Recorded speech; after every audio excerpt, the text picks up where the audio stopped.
Hi, I'm Mould Man, and I want to thank you for making such a great place for me to grow. Let me explain. Basically, all air conditioners work on the same principle. Fresh air, with all its pollutants, gets drawn in from the outside. The used air, full of coughs, sneezes and odours, is recycled back and pulled through the filters. The filters trap the big dust, but the smaller items, such as mould, viruses and bacteria, pass straight through the filters into the cooling coils. The cooling coils are made up of heat exchange plates, joined closely together by tubes. Cold liquid is pumped through the tubes, cooling the plates, which then cools the air.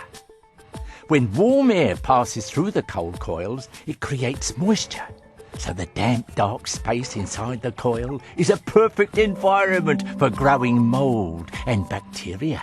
Once we are in the air conditioning system, we cause 4 sets of problems. Allergy effects, airborne diseases, litigation risks, and increased operating costs.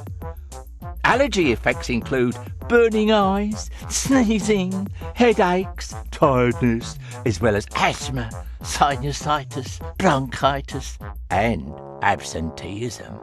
Airborne diseases range from influenza, the common cold, SARS and pox viruses, as well as bacterial pneumonia, tuberculosis and Legionnaire's disease. Lawyers are litigating mould problems like they used to litigate asbestos. Increased operating costs are caused by the mould covering and blocking the spaces between the heat exchange plates, requiring regular cleaning and increased energy consumption.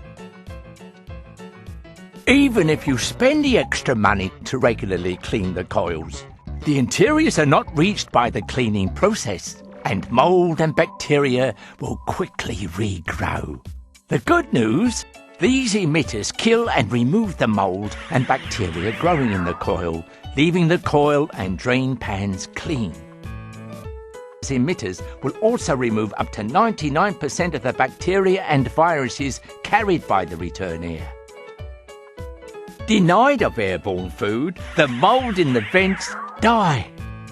Your occupants will feel better and be much more productive.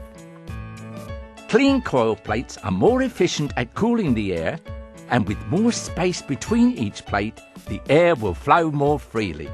The building management benefits from up to a 20% reduction in energy costs, with additional savings from maintenance and cleaning labour. The occupants benefit from improved air quality, reduced absenteeism and increased productivity. From industrial, commercial and home air conditioning to reducing mould and bacteria in food preparation and infections in hospitals, the US government's General Services Administration recommends the use of UV lights in all coil and drip pan installations.